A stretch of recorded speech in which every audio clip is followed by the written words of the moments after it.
प्रिय विद्यार्थियों, शुभ प्रभात, नमस्कार। आज हम अपना नया टॉपिक लेकर आए हैं, प्रयोगवाद और नई कविता। इससे पहले हम प्रगतिवाद कर चुके हैं। आज हमारा टॉपिक प्रयोगवाद और नई कविता है। तो प्रयोगवाद की जो समय सीमा है वो 1943 से लेकर 53 के मध्य जो काल था वो प्रयोगवाद कहलाया, और 1953 के बाद की जो कविताएं हैं वो नई कविता में शामिल हुई। और प्रयोगवाद का जो जनक है वो अगे को माना जाता है, हीरानंद वात्स्यायन अगे को माना जाता है। और नई कविता का जो है वो है मुक्तिबोध को माना जाता है।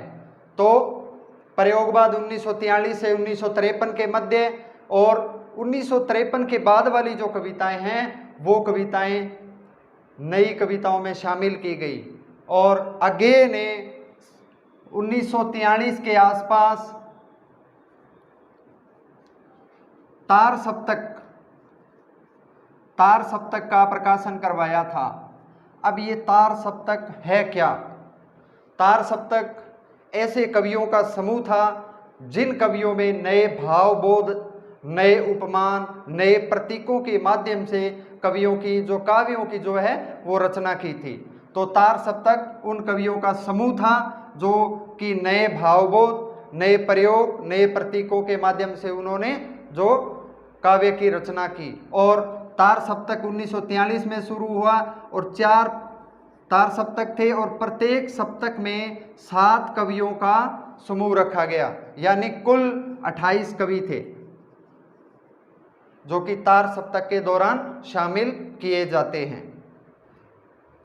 हिंदी काव्य में प्रयोगवाद का प्रारंभ सन 1943 में अगे द्वारा संपादित तार सप्तक के प्रकाशन से माना जाता है। वहीं से प्रयोगवाद का प्रारंभ हुआ था और नए नए भाव, उपमान, प्रतीक पैदा हुए थे। और हमने तार सप्तक आपको बता दिया है कि वो ऐसे कवियों का समूह था जो नए प्रयोग दृष्टि से आगे कवि जो आए। और 4 तार सप्तक थे, 28 कुल उसमें कवि थे। एक सप्तक में जो है वो 7 कवियों को रखा गया। भाषा की दृष्टि से नए प्रयोग, प्रतीक,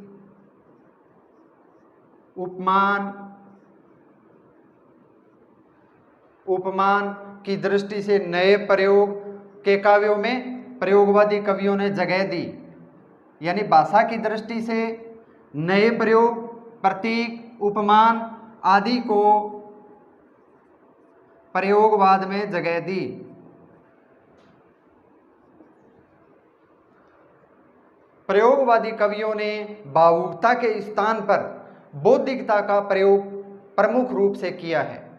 यानी पीछे हमने देखा था प्रगतिवाद, छायावाद के दौरान भावुकता को प्रमुखता दी थी कवियों ने, लेकिन जो प्रयोगवाद है उसमें बौद्धिकता का स्थान काफी सर्वोपरि है।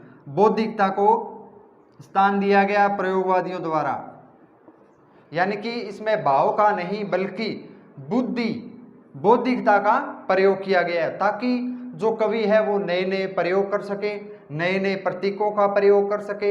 इसीलिए इसका नाम जो है वो प्रयोगवाद जो है वो सार्थक जान पड़ता है। यानी कि प्रयोगवाद का वैसे अर्थ अगर देखा जाए तो खोज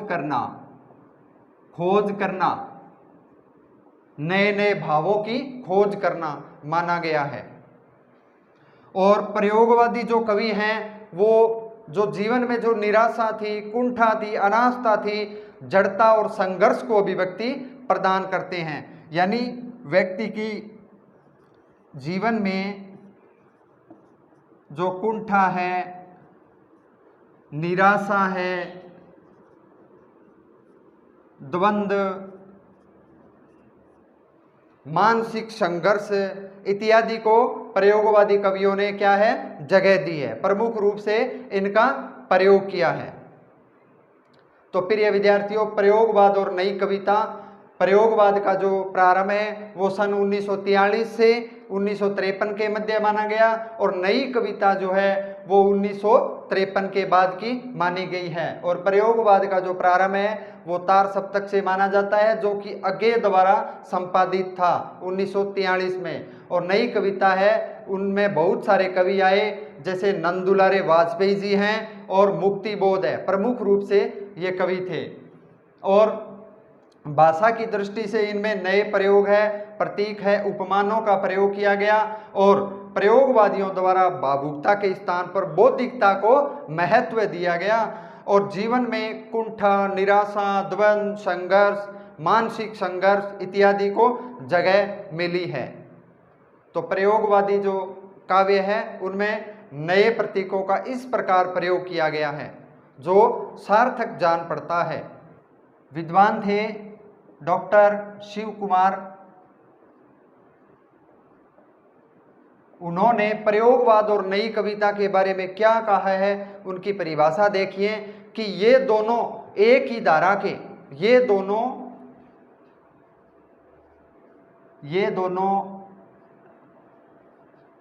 एक ही धारा की दो अवस्थाएं हैं।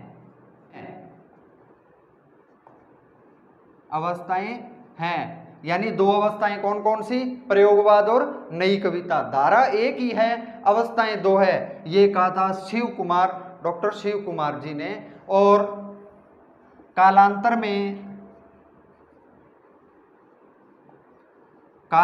में आगे जाकर जो नई कविता है, आगे जाकर जो नई कविता के रूप में विकास हुआ। किसका विकास हुआ, प्रयोगवाद का विकास हुआ नई कविता के रूप में कालांतर में आगे जाकर। बात की जाए तो जैसे अज्ञे है, गिरिजा कुमार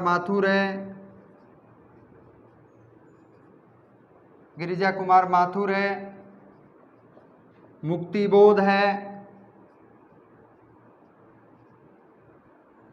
नंदुलारे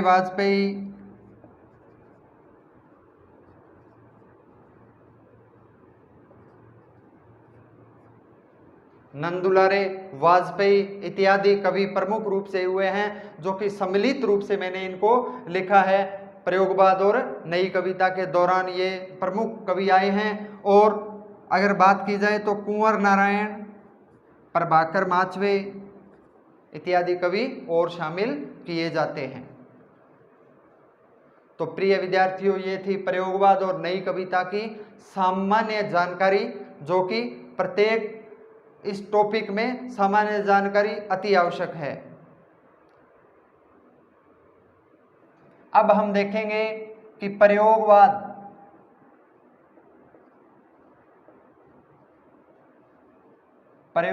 या नई कविता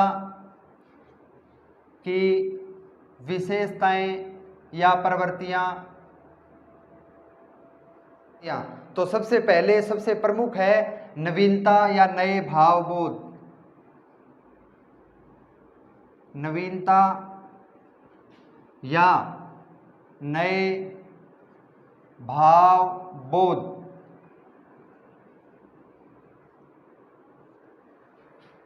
यानी कि प्रयोगवादी जो कवि हैं और नई कविता के जो कवि हैं, उन्होंने अपने काव्यों के दौरान नए भाव पैदा किए, नए बुद्धि का प्रयोग किया और नवीनता का प्रयोग किया। नए प्रतीक जो है बिंब के रूप में, प्रतीक के रूप में, उपमान के रूप में उन्होंने नई कविता में अपने भाव जो हैं वो व्यक्त किए हैं। नई कविता में नयापन है,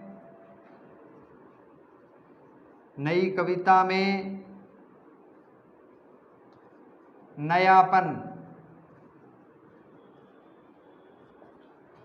नई कविता में नयापन है। भाव, विषय वस्तु, नए बोध, उपमान, प्रतीक, शिल्प, उन्होंने प्रमुख रूप से किया है। और अगे ने, इसके उदाहरण के रूप में अगर देखें तो अगे ने नई कविता को नए राहों के अन्वेषी कहा है, राहों के अन्वेषी कहा है, यानी नई राह है, नए तरीके से खोज करना, नए तरीके से उनको लिखना। तो अगे ने इस प्रकार एक लाइन नई कविता को नए राहों के अन्वेषी कहा है। किसको? नई कविता को कहा है। पॉइंट है बौद्धिकता।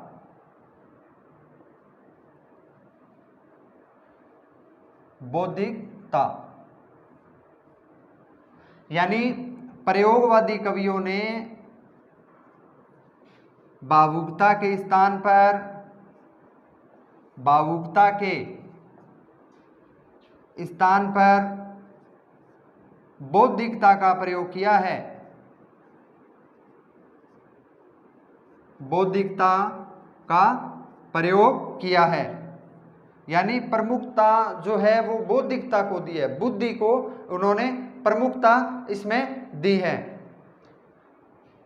और नए भाव,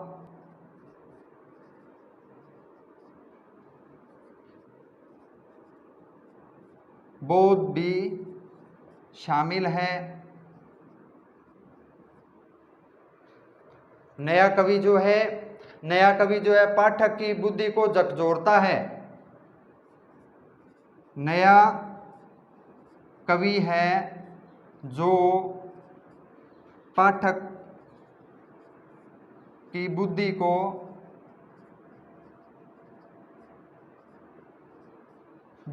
झकझोरता है, यानी कि बौद्धिकता के अंदर भावुकता के स्थान पर बौद्धिकता को प्रयोग किया गया है। नए भाव बोध भी इसमें शामिल हैं। और नया कवि जो पाठक की बुद्धि को झकझोरता है, यानी जो भी काव्य जो पढ़ेगा, जो भी पाठक है वो अपनी बुद्धि को उसमें इस्तेमाल करेगा, यानी बुद्धि को झकझोर देगा, सोचने पर मजबूर कर देगा कि वास्तव में ये कविताएं क्या है, क्या कह रही है। छोटे से शब्दों के प्रयोग के प्रतिमान के रूप में बहुत बड़ा अर्थ वो देती है।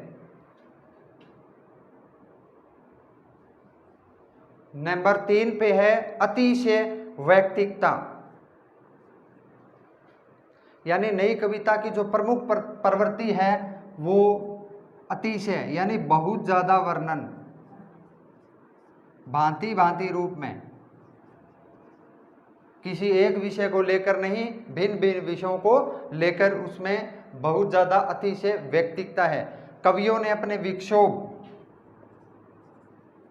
निराशा, कुंठा, दवंद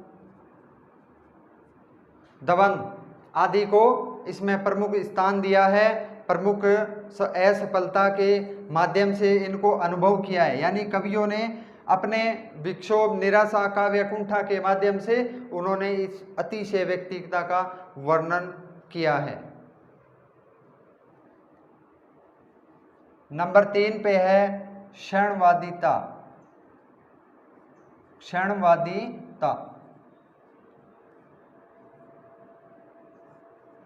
यानी जो प्रयोगवाद है, प्रयोगवादी जो कवि हैं, नई कविता के जो कवि हैं वो क्षणवादिता पर भरोसा नहीं करते हैं, यानी उनको भविष्य पर भरोसा नहीं है। क्षणवादिता, कल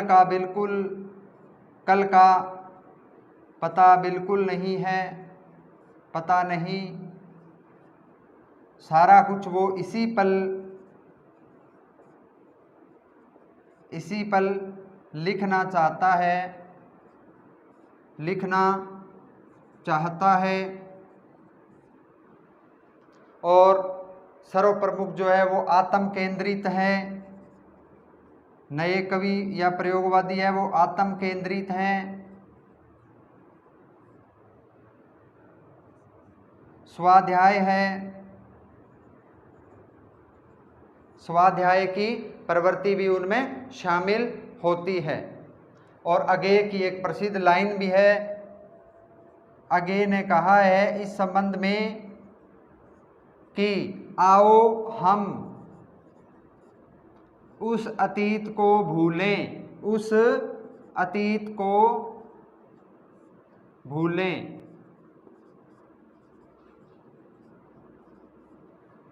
ये क्षणवादिता के ऊपर इन्होंने जो अगेन है वो लिखा है कि आओ हम उस अतीत को भूलें, यानी वो अतीत को भूल जाना चाहता है और वो नई कविताओं के नए प्रयोग के माध्यम से नए कल की ओर वो बढ़ना चाहता है। नेक्स्ट है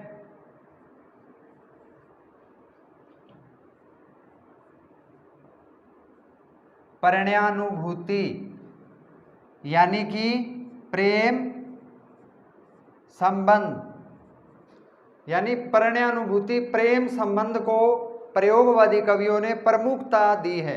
प्रमुख रूप से उनको माना है, परिणय की भावना का विधान किया है, इसमें शामिल हुआ है। और कवि हमसे ये प्रश्न करता है कि जैसे आगे की लाइन थी कि क्या है प्रेम, क्या है प्रेम, यानी कि प्रेम वास्तव में है क्या, क्या कोई वो एक भाव है या संबंध है या कुछ कोई और है।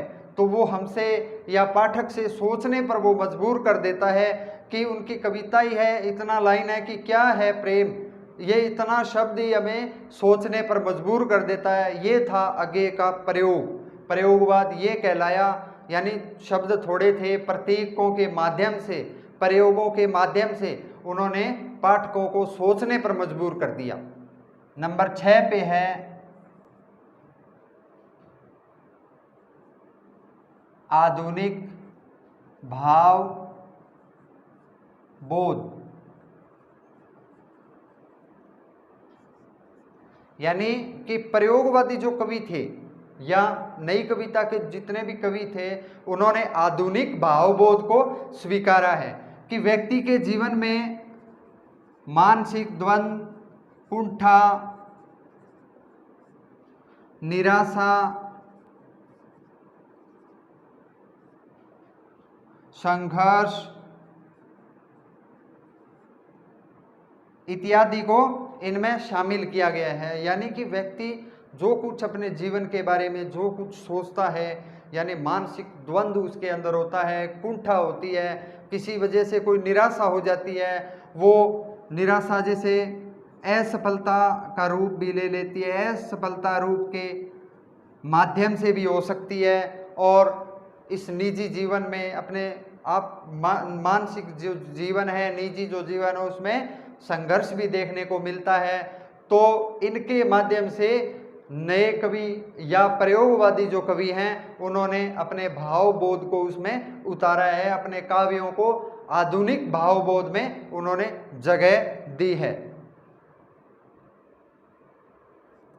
आधुनिक भावबोध के अंदर जैसे कुरीतियां, बुराइयां, अंधविश्वास,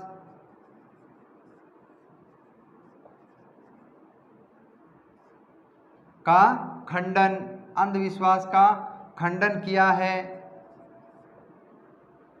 यानी उस समय व्यक्ति के अंदर जो है बुराइयां, कुरीतियां, कुछ व्यक्ति अंधविश्वास भी करते हैं, उनके ऊपर आधुनिक भावबोध में अगेन ने बहुत कुछ सामान्य रूप में बहुत कुछ लिखा है उनके रूप में। नेक्स्ट है भोगवाद,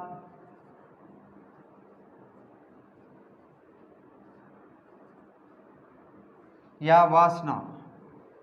आधुनिक जो नई कविता के जो कवि हैं और प्रयोगवादी जो कवि हैं उन्होंने अपने काव्य के दौरान भोगवाद या वासना के ऊपर भी लिखा। यही कारण रहा कि ये जो प्रयोगवाद है उसकी समय सीमा कुछ ही समय थी, उसके बाद बदलाव उस कविता में आता गया और कालांतर में आगे जाकर जो कवि हैं वो नई कविता की ओर प्रमुख रूप से उन्मुख हुए। यानी ये प्रमुख कारण था ये कम समय सीमा का, कम समय में ही ये जो प्रयोगवाद है वो सीमित रहा। सीमित रहने का प्रमुख कारण था भोगवाद और वासना, यानी इसके ऊपर भी कवियों ने बढ़ चढ़ कर लिखा। कहीं कहीं पर तो अतिशयता भी हो गई, कहीं कहीं पर तो अतिशयता बहुत ज़्यादा देखने को मिलती है। इसी कारण इसका समय सीमा वो है कम रही, सीमित रही।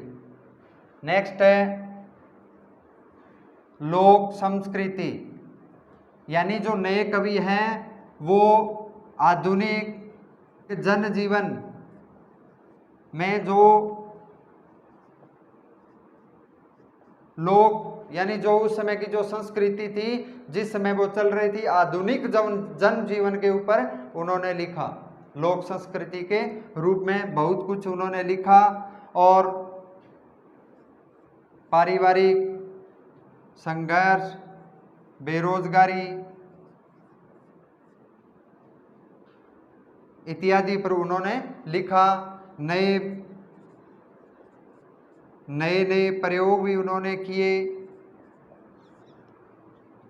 और उन्होंने संस्कृति के ऊपर भी उन्होंने लिखा, संस्कृति का वर्णन भी उन्होंने बढ़ चढ़ कर किया कवियों ने, लोक जीवन का। और लास्ट है हमारा शिल्प विधान। इसमें आधुनिक या प्रयोगवादी जो कवि हैं, नए नए प्रयोग किए, नए प्रतीकों का उपमान के रूप में प्रयोग किया। कहीं कहीं पर बिंबों के माध्यम से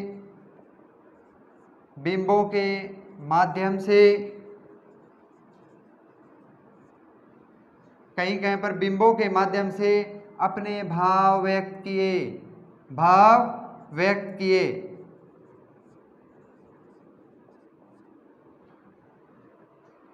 शिल्प विधान में नए नए प्रयोग किए गए, प्रतीकों का उपमान के रूप में प्रयोग किया गया, कहीं कहीं पर बिंबों के माध्यम से अपने भावों को उजागर किया, अपने भाव उन्होंने प्रयोग में लिए।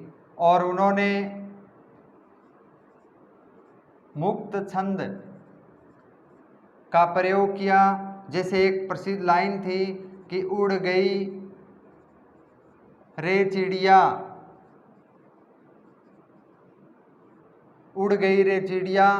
कांपी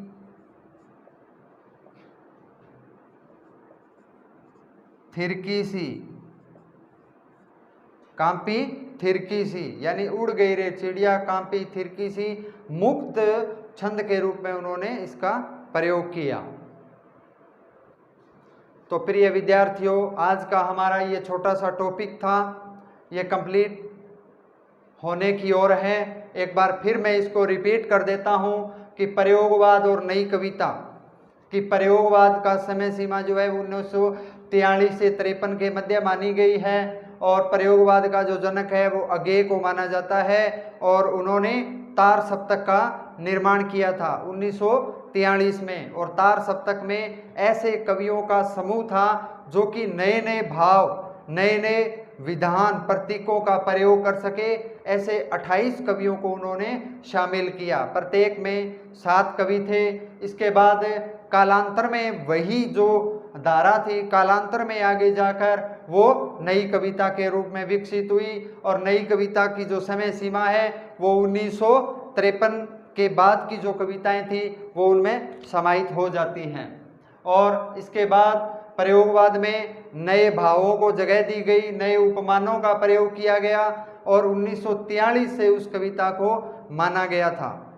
और प्रयोगवाद नई कविता की जो विशेषताएं थी, सर्वप्रमुख जैसे नए भावबोध का प्रयोग उसमें किया गया, नए शिल्प का प्रयोग किया गया, मानसिक द्वंद्व को जगह दी गई, जीवन में जो निराशा थी, कुंठा थी, उसका भाव जो है वो व्यक्त किया गया, भोग और वासना के ऊपर कवियों ने लिखा। लेकिन यही एक कारण था कि ये जो कविता है वो आगे विकसित नहीं हो पाई।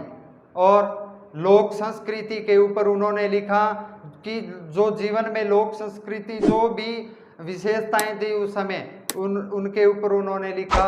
शिल्प विधान के अंदर उन्होंने मुक्तक छंद का प्रयोग किया और नए प्रतीक उपमानों का प्रयोग किया।